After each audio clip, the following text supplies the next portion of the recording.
que hoje eu vou trabalhar com 3 textos diferentes. Deixa eu só largar a cordiona aqui. Então, largue a cordiona aí. Então, para os irmãos aí que nos assistem aí, essa é uma mensagem um pouco diferente, porque eu associo ela a 3 textos bíblicos diferentes, né? Porque meditando na palavra exatamente sobre essas lutas que a gente enfrenta, né? Vem mais pra cá, irmão. Vem mais pra cá. Irmão Jesus, se aproxima aí. Isso, as lutas que a gente enfrenta, então Satanás ele usa de estratégias, né? Para tentar dissuadir, para tentar ludibriar, para tentar enganar, porque esse é o alvo dele, o espírito do engano, como aconteceu no início da criação no Jardim do Éden, né? A serpente que enganou Eva, e Eva deixou bem claro, ela disse, a serpente me enganou. Então, essas estratégias, eu estava procurando na Bíblia coisas textos, né, que se associavam a isso, pastor, né? E existem alguns textos que quase não é comentado, quase não é pregado, né? O último deles, sim, é muito comentado, mas os outros 2 não é pregado. É muito pouco, assim, praticamente não se ouve nas igrejas. Mas são estratégias que Satanás usa e que vem desde o início da criação e ele vai continuar usando até o final dos tempos, né? Porque ele tem um alvo, ele quer, quanto mais pessoas ele tirar da realidade do Evangelho, da visão do Evangelho, da salvação, né? Essa é sua ação, né? Então ele usa de algumas estratégias. O próprio apóstolo Paulo falou que nós não devemos ignorar os ardis de Satanás, porque ele mesmo se disfarça de anjo de luz, né? As astutas ciladas do diabo, né? Isso não é inteligência. Tem gente que diz que às vezes Satanás é inteligente. Ele não é inteligente, ele é astuto, é diferente, né? Ele não tem a sabedoria. É diferente. A sabedoria, ela vem de Deus. A verdadeira sabedoria, ela vem de Deus, trazida para nós pelo Espírito Santo. Então, Satanás, ele usa dessas estratégias. E nós vamos ver essas 3 estratégias aqui, vendo textos que já aconteceram na Bíblia, onde pessoas, homens de Deus, enfrentaram essas lutas, né? E venceram. E tem também aí a solução, o antídoto, a forma de vencer essas estratégias de Satanás. Então eu quero que o pastor Marcelo ele já abra aí para mim Juízes capítulo 1, do versículo 1 ao 8. O pastor vai ler na leitura dele e vocês às vezes podem até estranhar aqui a situação, mas já vem a explicação em seguida. Juízes capítulo 1, depois 1 Samuel 11 e depois 1 Samuel 17. Juízes Capítulo 1. Quinto livro, 6º livro. Não, sempre ele está umas folhas negras grudadas aqui. Juízes capítulo 1. Juízes capítulo 1. Isso. Versículo? De 1 ao 8. De 1 ao 8. A derrota de Adoni-Bezeque. É isso? Isto. Depois que Josué morreu, o povo de Israel perguntou a Deus, o Senhor, qual dessas nossas tribos vai ser a primeira a atacar os cananeus? Versículo 2, o Senhor respondeu, o povo de Judá vai primeiro, porque eu lhe dei a terra. Versículo 13, então o povo de Judá disse ao povo de Simeão, vamos juntos à terra que nos foi dada e lutemos contra os cananeus. Depois iremos juntos à terra que for dada a vocês. Assim as tribos de Simeão, versículo 4, e de Judá foram guerrear juntas, e o Senhor Deus lhes deu a vitória sobre os cananeus e os perizeus. E eles mataram 10.000 homens em Bezeque. Versículo 5. Nesse lugar encontraram Adoni-Bezeque e lutaram contra ele. E eles derrotaram os cananeus e os perizeus. Versículo 6. Adoni-Bezeque fugiu, mas eles o perseguiram e prenderam. E cortaram os polegares de suas mãos e os dedões dos seus pés. Versículo 7. Então Adoni-Bezeque disse: eu mandei cortar os polegares das mãos e os dedões dos pés de 70 reis, e eles apanhavam migalhas debaixo da minha mesa. Agora Deus fez comigo o mesmo que eu fiz com eles. Então levaram Adoni-Bezeque para a cidade de Jerusalém, onde ele morreu ali. Amém.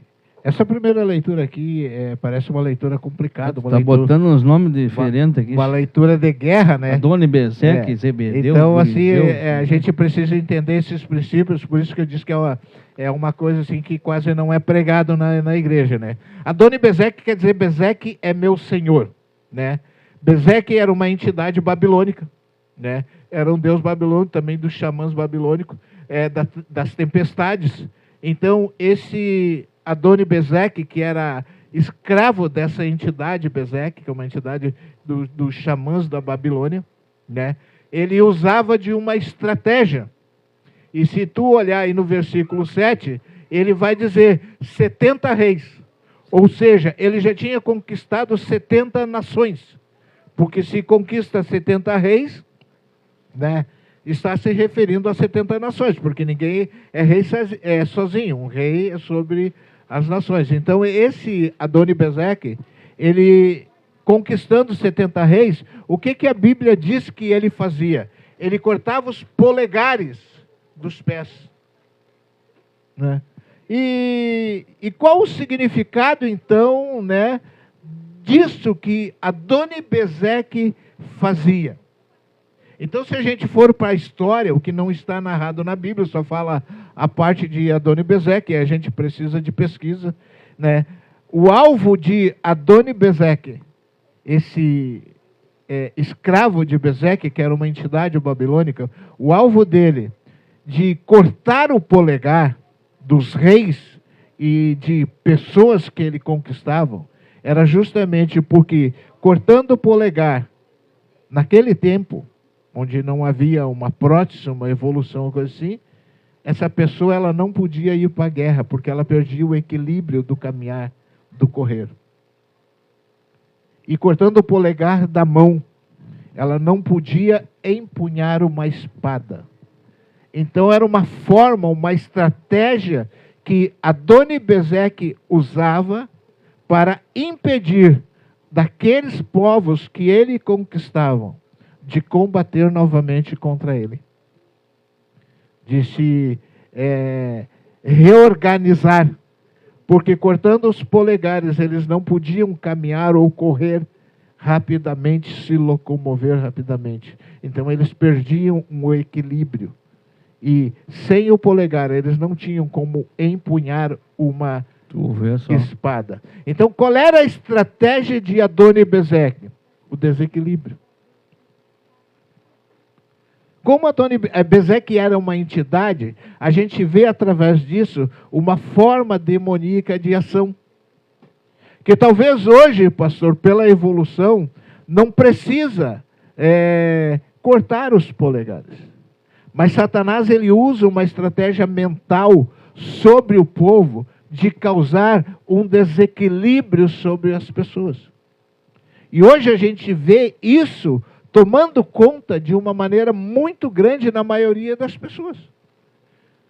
A gente vê a atitude de pessoas totalmente desequilibrada, né? Isso aqui é a força da expressão, a gente sabe que é um demônio, mas na expressão eu uso assim, o espírito de Bezeque agindo hoje. De uma maneira diferente, de uma estratégia diferente, mas trazendo sobre as pessoas o desequilíbrio. Uhum. Mas que tipo de desequilíbrio? De várias maneiras. Hoje, se a gente andar no trânsito, principalmente, as pessoas são totalmente desequilibradas emocionalmente, em suas ações, suas reações, suas respostas, suas palavras, suas formas de agir. Então, o mundo, ele está de uma forma desequilibrada. Isso é uma ação demoníaca. E o interessante, pastor, é que não é só isso. É que a igreja hoje, a gente vê muitos cristãos desequilibrados. Bom. A gente vê pessoas sem uma ação de controle Porque o que a Bíblia diz? O fruto do Espírito Santo, ele milita contra a carne. A gente vê ali as obras da carne e a gente vê o fruto do Espírito. E dentro do fruto do Espírito está ali uma coisa que a gente chama de longanimidade. E a longanimidade é uma firmeza de ânimo. Então as pessoas precisam, né, se equilibrar emocionalmente. E isso hoje é uma coisa que está difícil até mesmo no meio cristão. A falta de um equilíbrio emocional, a falta de uma ação. As pessoas dizem, falou comigo, eu falo do mesmo jeito. As respostas são agressivas. Provérbios 15 diz que a resposta branda desvia o furor. Né? Então, o que acontece hoje no meio do cristão? Sutilmente, há muitas pessoas com espírito de Adoni-Bezek. Isso aqui é a força da expressão, gente. Sutilmente, há muitas pessoas com esse espírito de desequilíbrio. Satanás, ele tem causado o desequilíbrio nas pessoas. O desequilíbrio dentro do lar, o desequilíbrio nas palavras, o desequilíbrio nas emoções, o desequilíbrio nas finanças, o desequilíbrio no trabalho. E muitas vezes as pessoas, elas estão como se estivessem enlouquecendo, sem ter atitude, sem saber o que fazer, sem saber como agir. Porque é uma estratégia satânica de causar sobre as pessoas desequilíbrio. O senhor já viu aí, deve ter visto várias vezes em vários lugares, pessoas desequilibradas. Né? As pessoas mentindo para se justificar, mentindo para aparecer, isso é um desequilíbrio. As pessoas criando situações para se favorecer, isso é um desequilíbrio. As pessoas emocionalmente sem uma ação, uma resposta de amor. Esse amor que a gente falou, que está sumido por causa do aumento da iniquidade. Então, esse amor que foi cantado na música, o amor que o Senhor Jesus nos deu, morrendo na cruz, o qual a Bíblia diz que o amor de Deus nos constrange, né? O qual Deus nos dá através do Espírito Santo, derramando em nossos corações através do Espírito Santo, Romanos 5,5. Isso parece que está ausente. As pessoas não têm mais esse domínio sobre si, esse domínio da paciência, esse domínio da mansidão, que é outro fruto do Espírito, esse domínio do amor, né? Essa depressão, essa ansiedade que tem tomado conta. Existe a parte física, sim, e o senhor sabe que eu estudei sobre isso para tentar entender a depressão física. Existe, sim, a morte dos neurônios, vamos colocar assim. Então, a pessoa, ela acaba numa bipolaridade, acaba, às vezes, não completando a ação no cérebro.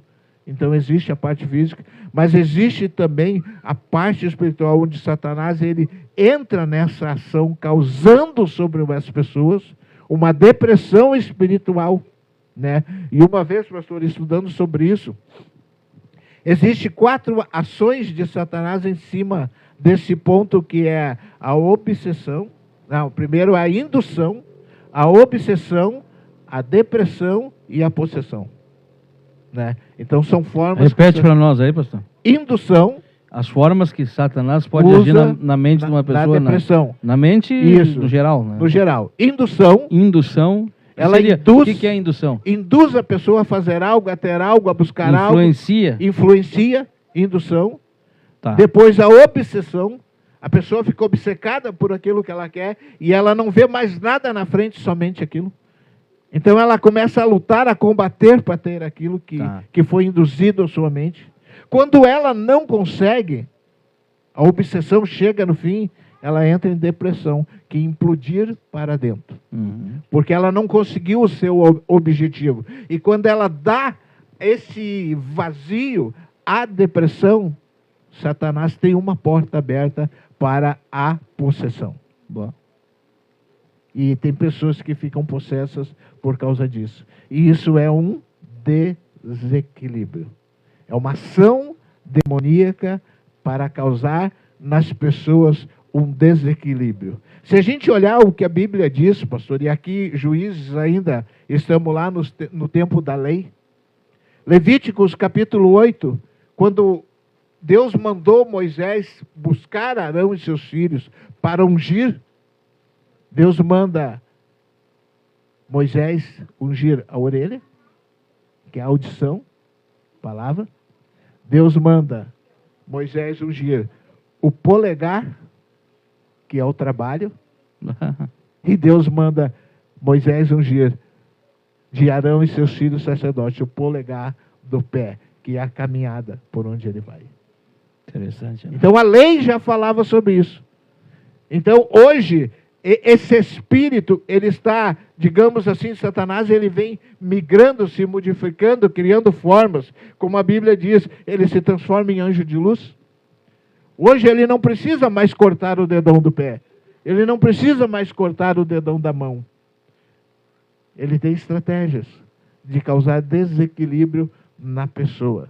E as pessoas, infelizmente, até dentro da igreja, estão desequilibradas. Se a gente olhar o que tem acontecido com pastores envolvidos com adultério,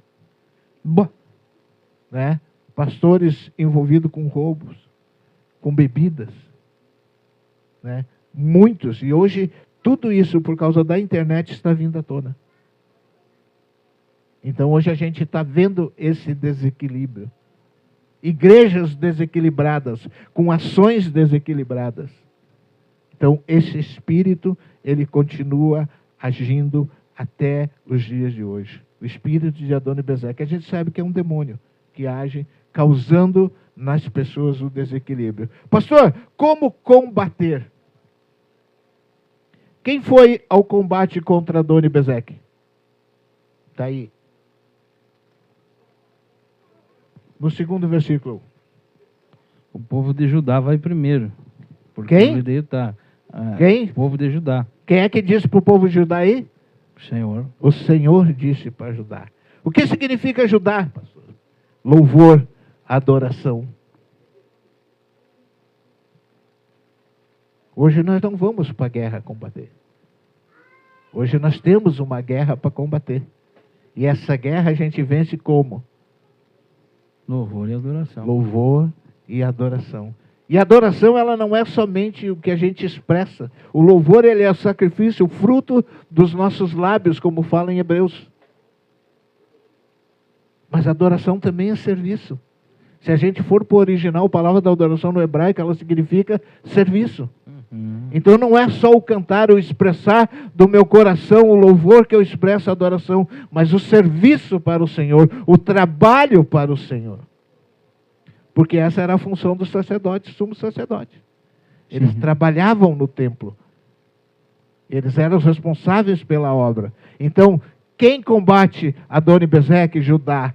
Quem combate Adoni-Bezeque hoje? O louvor, a adoração, o serviço. O que nós testemunhamos no início aqui que aconteceu comigo? No momento de grande dificuldade. O louvor. Né? Como é que era o louvor, pastor? Vem, vem, vem. Vem, vem, vem. Vem pra cá, vem dar um glória. Vem, vem, vem. Vem pra cá, vem dar um glória. Vem, vem, vem. Vem pra cá, vem dar um glória. Porque Jesus hoje vai ter da vitória. Então assim, ó. Uma das coisas, pastor, que eu ensino sempre, né? E cada um tem a sua forma, a sua expressão. Eu digo, cante louvores. Salmo 150 diz, todo ser que respira, louve ao Senhor. Mas há uma diferença, pastor, entre cantar louvores e adorar ao Senhor. Né? Eu falei aqui já, não me lembro se foi da última vez, mas um tempo atrás aí teve uma música que ela tomou conta do povo brasileiro e até no exterior, que foi Regis Danese que cantou, na verdade, né, segundo a informação, quem fez essa música foi a sua esposa, e Regis Danese cantou como Zaqueu. Faz um milagre em mim. Né? Faz um milagre em mim, porque isso é uma oração.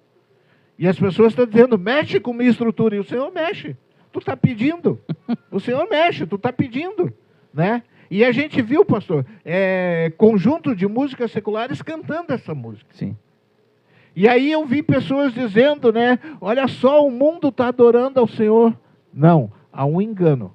Todo ser que respira e louve ao Senhor. Louvar ao Senhor é uma coisa, adorar ao Senhor é somente com a presença do Espírito Santo. E nós temos pela palavra, né, pastor, que os olhos do Senhor estão buscando quem? Os adoradores. Em espírito E em verdade. e em verdade. João 4:23. Então, assim, pastor, se a pessoa ela está sofrendo por essa ação de Adoni-Bezeque, esse espírito demoníaco, essa estratégia de Satanás, que vem durante anos atormentando o povo, bota um louvor, louve o Senhor, adore, vá fazer alguma coisa para o Senhor, peça para Deus novamente o equilíbrio.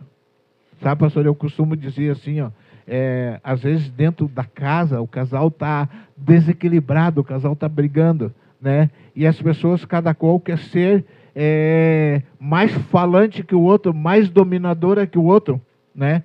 Porque não há mais um entendimento. Eu costumo dizer, a Bíblia diz que no mundo um tem que... a Bíblia não, o mundo diz que um tem que ceder. A Bíblia diz que os dois têm que ceder. Os dois.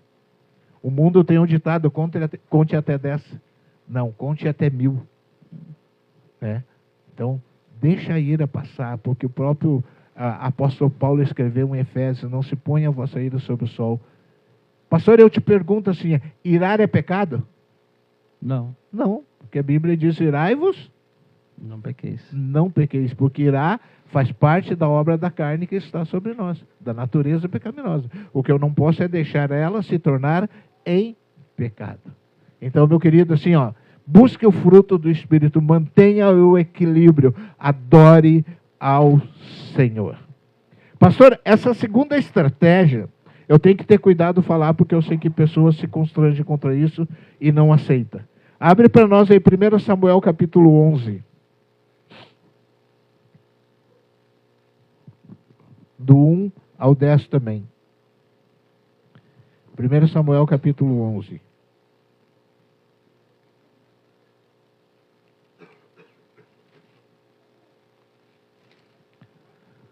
Capítulo 11. Isso, 1 Samuel capítulo 11. Uhum. Do primeiro em diante? Isso. Saul derrota os amonitas. Mais ou menos um mês depois, Naás, o rei dos amonitas, marchou contra a cidade de Jabes, na terra de Gileade. O exército de Naás cercou a cidade, e então os homens de Jabes lhe disseram: vamos fazer um acordo e nós o aceitaremos como chefe. Naás respondeu: eu faço um acordo, mas com a seguinte condição: furarei o olho direito de todos vocês, e assim humilharei todo o povo de Israel. Os líderes de Jabes disseram: dê-nos 7 dias para mandar mensageiros por toda a terra de Israel. Se ninguém vier nos ajudar, então nós nos entregaremos a você. Os mensageiros chegaram a Gibeá, onde Saul morava. Quando deram as notícias, o povo começou a chorar de desespero. Naquela hora, Saul vinha chegando do campo com o gado e perguntou: o que foi que houve? Por que todos estão chorando? Eles lhes contaram o que os mensageiros de Jabes tinham dito. Quando Saul ouviu isso, o Espírito de Deus o dominou, e ele ficou furioso. Pegou 2 bois, cortou-os em pedaços e mandou-os por meio dos mensageiros a toda a terra de Israel com a seguinte mensagem: é isso o que acontecerá com os bois dos que não seguirem Saul e Samuel na batalha. O povo de Israel ficou com medo de que o que o Senhor poderia fazer, então todos vieram com um só pensamento para seguir Saul. Pode ler mais um, que eles vão combater. Saul os reuniu e os levou de Bezeque. Havia 300.000 homens de Israel e 30.000 de Judá.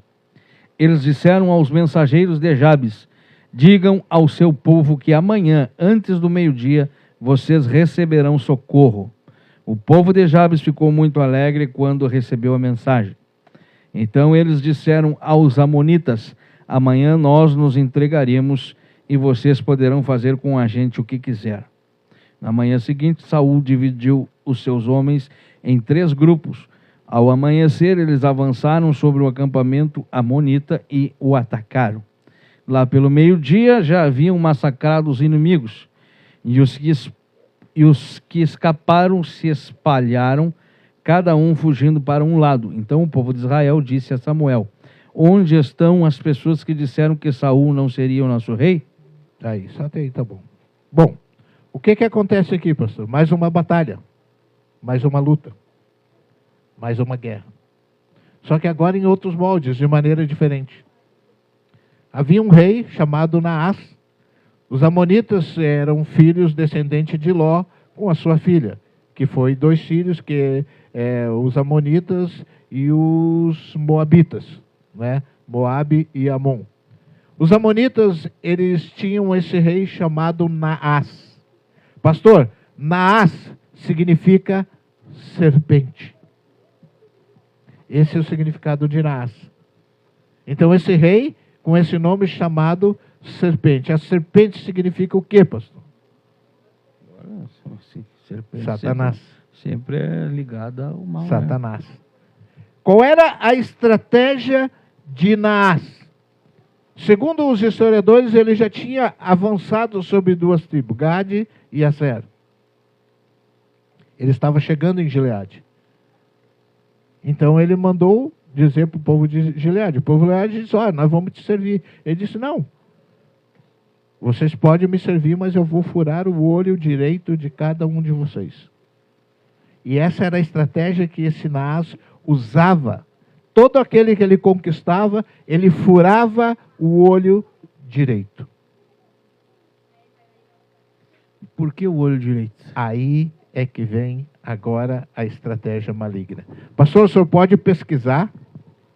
Os irmãos que estão nos assistindo, pode pesquisar.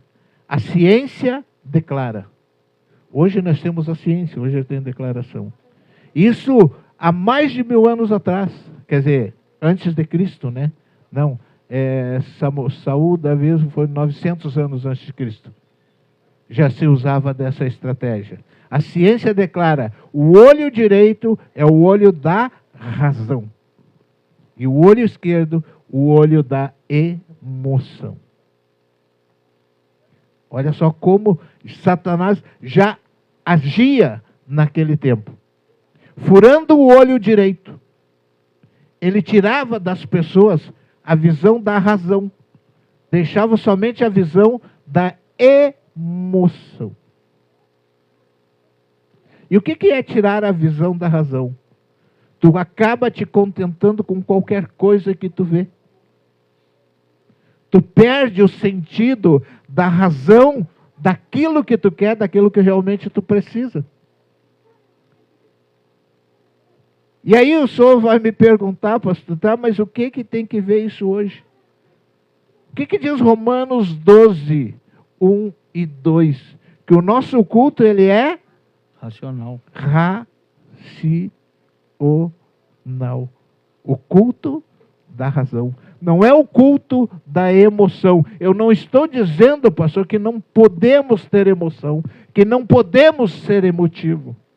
Mas que a emoção, ela não pode sobrepor a razão. Porque o nosso culto, ele é racional.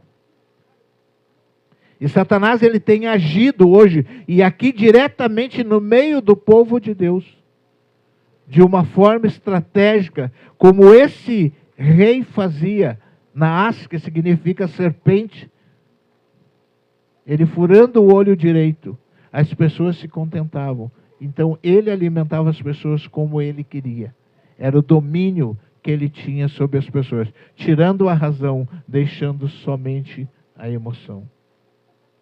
Aí o senhor vai perguntar, né? Pastor, porque o senhor falou que tem que ter cuidado.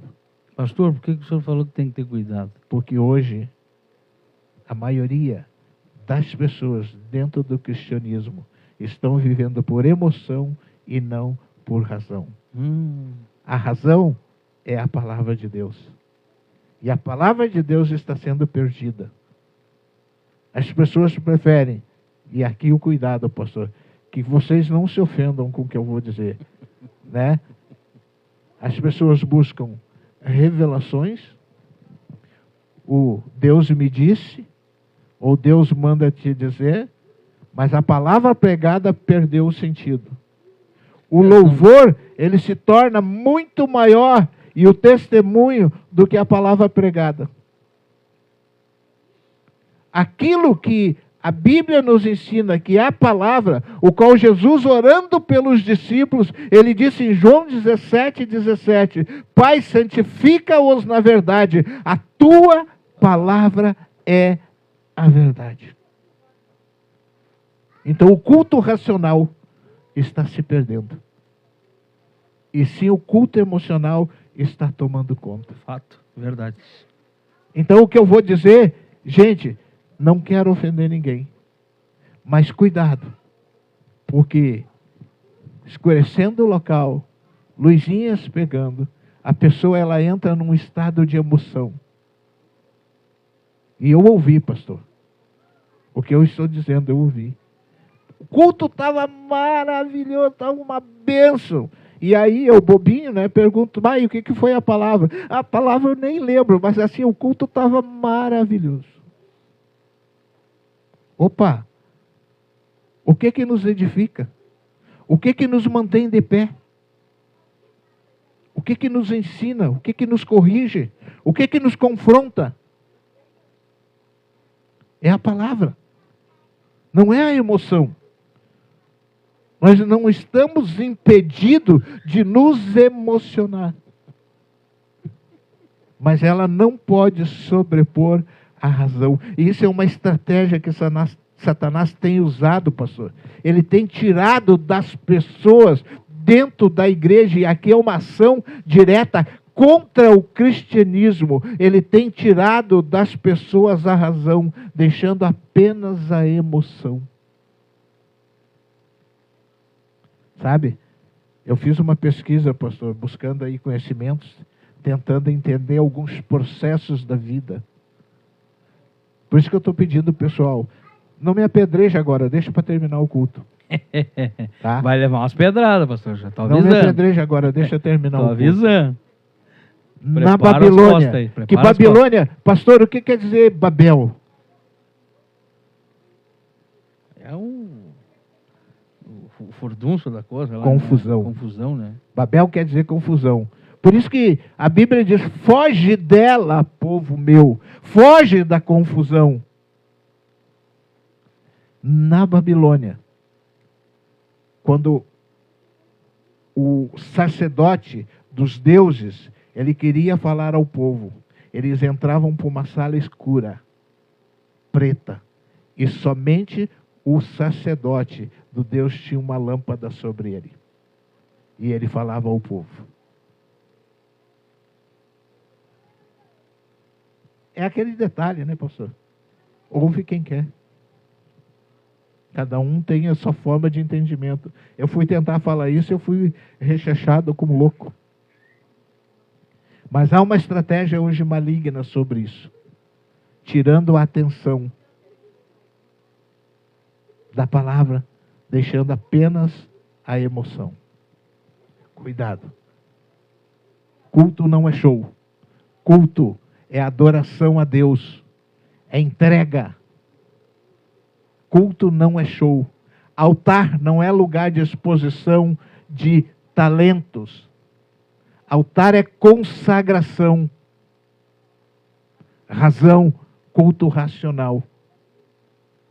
Então, quando nós nos damos muito à emoção e perdemos a razão, nós estamos sofrendo uma estratégia maligna.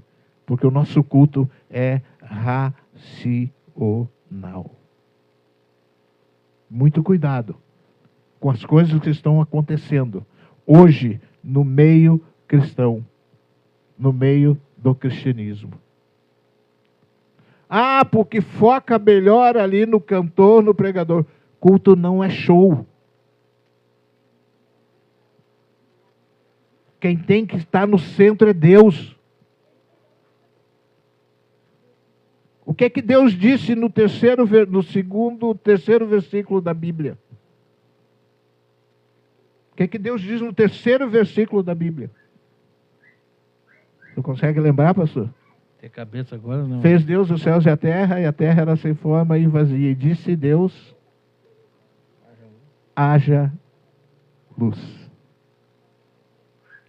Haja luz. O Senhor Jesus, ele deu vários exemplos sobre isso. Ele disse, uma candeia, ela não é para estar embaixo de uma mesa. A candeia é para estar em cima, no velador, para clarear a casa. O Senhor Jesus diz para nós, vós sois luz do mundo. Uma escuridão. Quem quiser me contrariar, sinta-se à vontade, sinta-se com liberdade. Mas nós somos luz. Trevas é ausência de luz. Trevas é ausência de luz. Nós somos luz. A Bíblia diz, em Apocalipse 21, que Deus, o próprio Deus, ele vai ser a luz que vai habitar no nosso meio, não haverá mais noite. Luz. E essa escuridão, pastor, ela traz uma emoção, ela tem uma estratégia por trás disso. Nós temos que ter muito cuidado. Uma igreja aí muito famosa, chamada Hillsong, né? Estados Unidos, Austrália aí, ela trabalha muito em cima disso. E isso tem se espalhado para o mundo. Essa forma de estratégia de culto.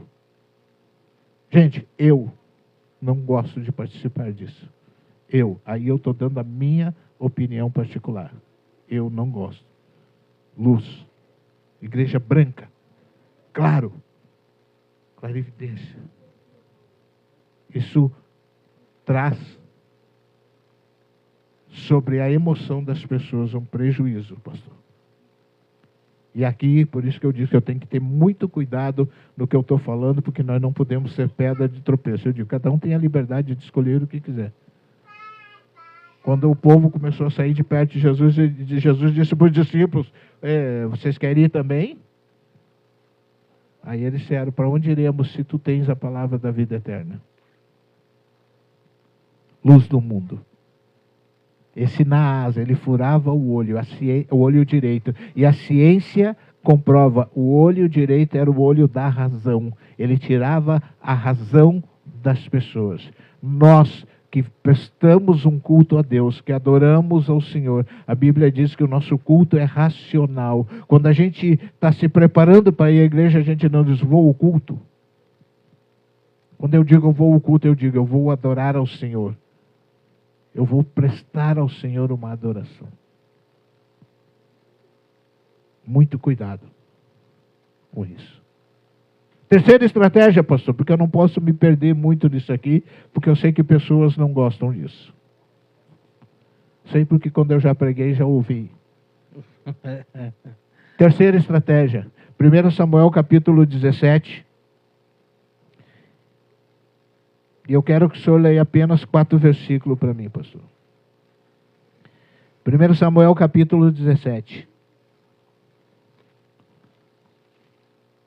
Essa aqui é bem conhecida, mas infelizmente é uma das que mais age no nosso meio. 1 Samuel capítulo 17. Isso, versículo 11 e 24. Versículo 11. Quando Saul e os seus soldados ouviram isso, ficaram apavorados. Versículo 12. Não, 11 e 24. 11 e 24. Isso. Tá. Quando os israelitas viram Golias, fugiram apavorados. Eles diziam, olhem para ele, escutem... Só o 24. O 11, o 1 versículo Samuel, 11, 17, o versículo 11 e o versículo 24.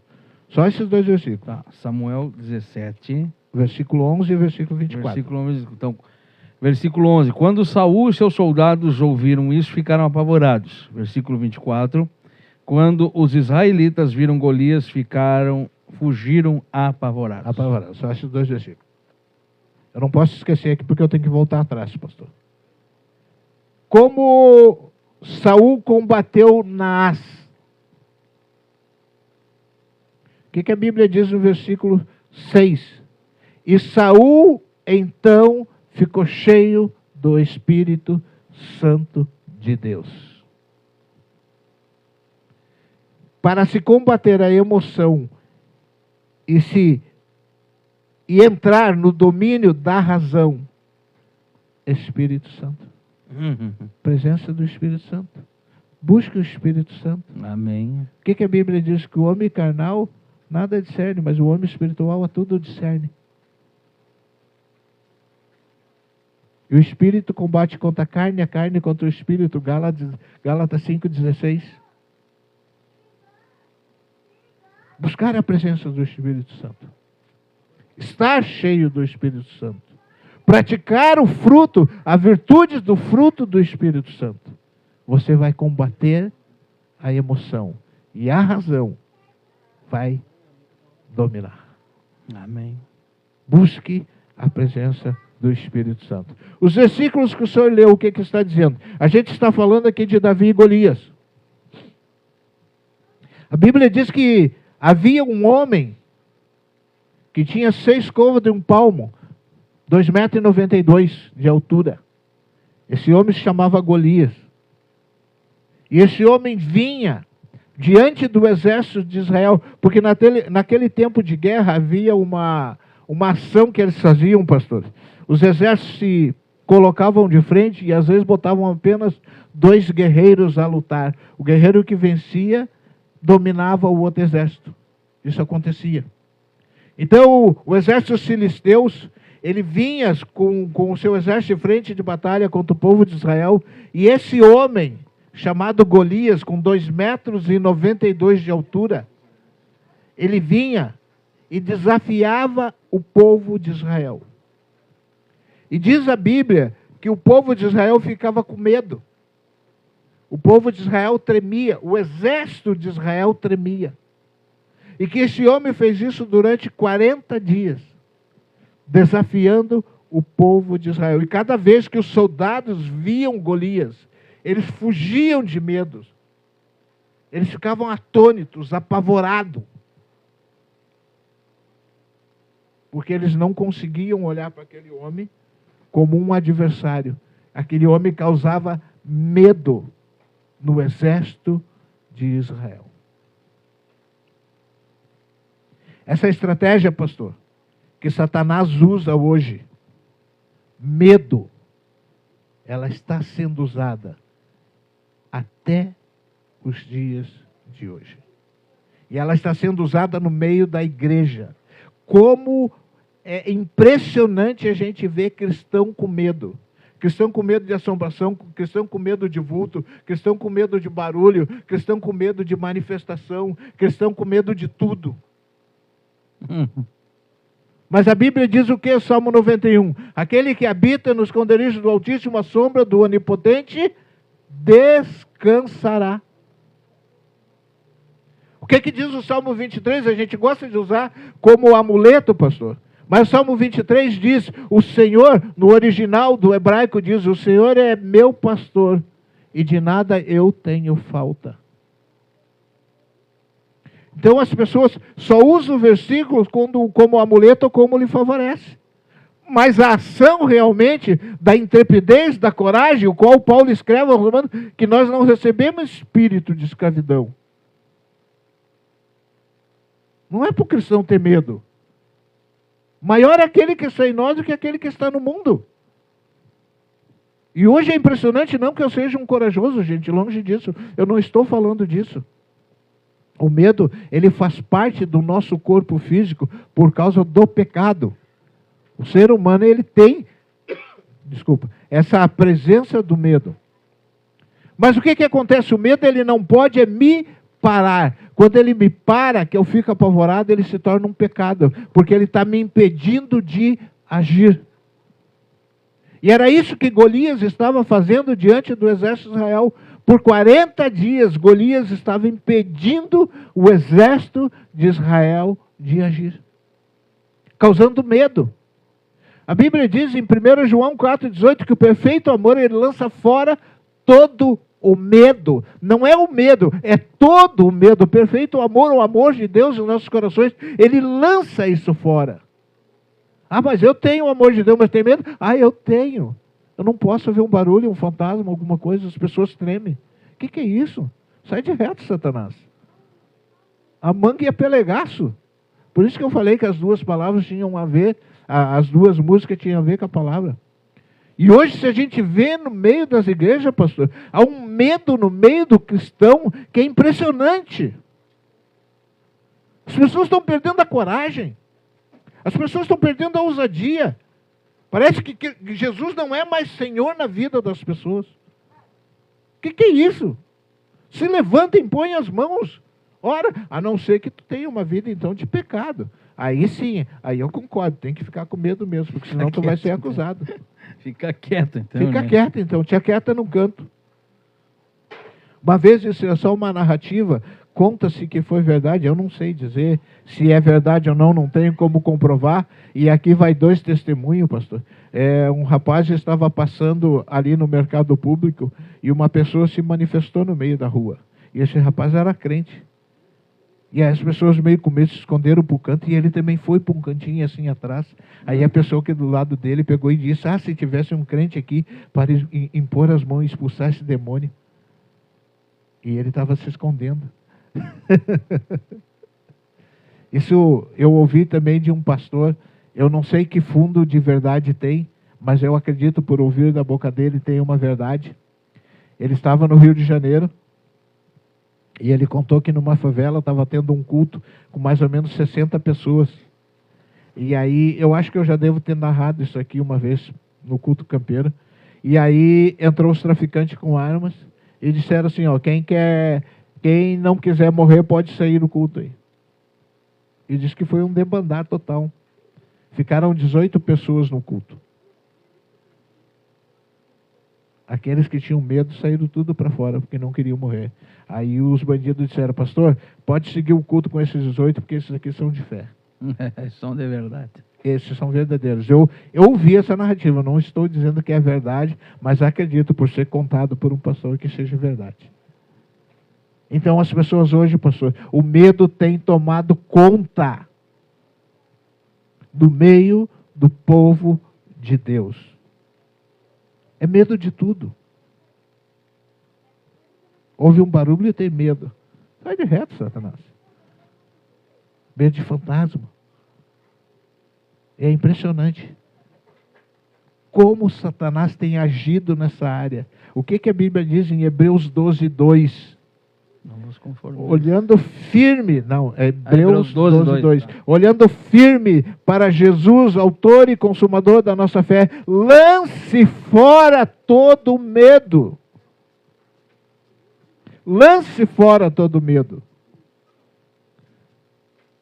E aí então, o exército de Israel, com Saul, esse mesmo que combateu Naás, que era um homem grande. Saul era grande, a Bíblia diz que os moços davam nos seus ombros, com medo de Golias. Veio um menininho, entre os seus 16 e 17 anos, e vai ver o que está acontecendo. Trouxe comida para os seus irmãos que estavam no campo de batalha. Aí ele olha o que está acontecendo, aí vem aquele gigante ali desafiando o exército, xingando o exército, e ele olha, aí vamos ver o versículo 26. Se eu ler o 24.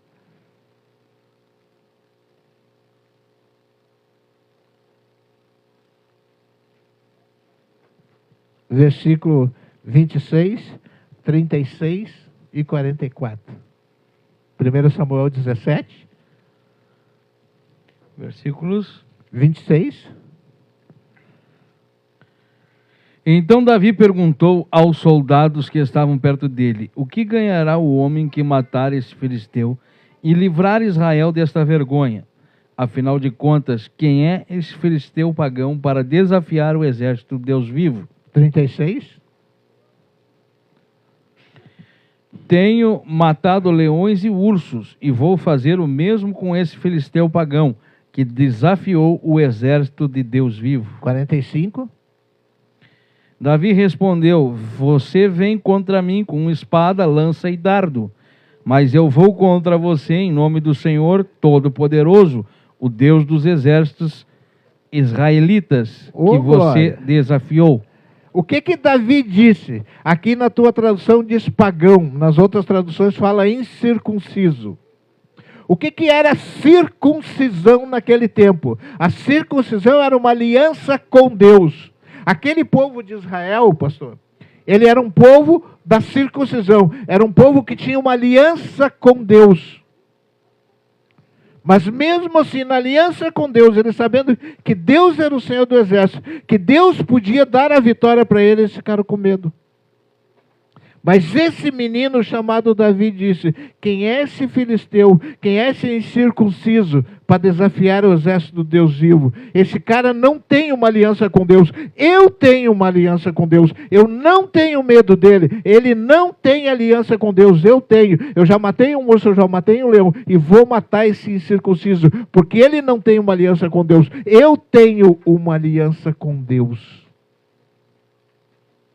Mas infelizmente, pastor, o povo que tem uma aliança com Deus, que a Bíblia diz, maior é aquele que está em nós do que aquele que está no mundo, tem medo. Não enfrenta Golias. E Satanás tem usado dessa estratégia hoje no meio do povo de Deus. E hoje é impressionante, pastor, que as pessoas querem, mídia, status, publicidades, publicações, Acontece uma coisa. Não, mas não é live, não é sobre isso que eu vou dizer. Acontece uma coisa na igreja. 2 ou 3 vão combater, o resto querem tirar foto para postar depois. O que a Bíblia diz em Atos 2, 42 a 46? E eles eram unânimes na oração.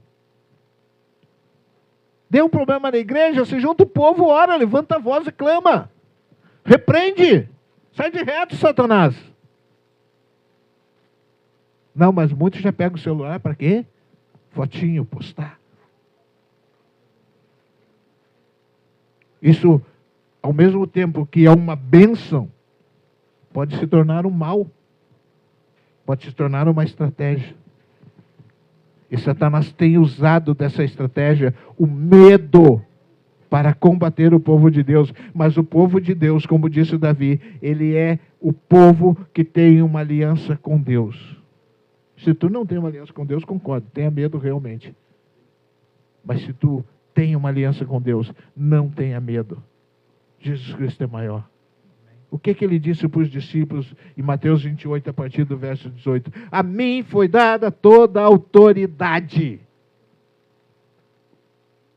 A mim foi dada toda a autoridade. Em meu nome expulsarão demônios, curarão enfermos, pisarão em serpentes, e se tomarem alguma coisa com veneno, não lhe fará mal. Esse é um ponto, pastor, que eu gosto de explicar, porque naquela época, antigamente, nessas batalhas das guerras que tinha antigamente, muitas pessoas eram mortas com veneno. O inimigo usava dessa estratégia, de cozinheiros envenenar seus reis. Por isso que tinha os provadores. Sim. Então, Jesus estava dizendo para eles, caso alguém vai envenenar você, não vai fazer mal. A gente tem a prova disso, apóstolo Paulo mordido por uma víbora, uma das cobras mais venenosas do mundo. Nem inchou a mão, diz a Bíblia, em Atos. Nem inchou a mão. Porque Paulo não tinha medo. Ele tinha uma aliança com Deus. Então, como se combate o medo? Crie, ou faça, ou estenda-se a sua aliança com Deus. Combata o inimigo. Uma aliança com Deus. pastor? Desequilíbrio, adoração, emoção, cheio do Espírito, medo, aliança com Deus. 3 estratégias de Satanás, mas 3 armas que Deus nos dá para combater essas estratégias que Satanás usa contra o povo de Deus, pastor Marcelo. Maravilha, pastor José, palavra abençoada, né? Prepara as costas aí para as pedradas, mas, né, que a verdade seja pregada.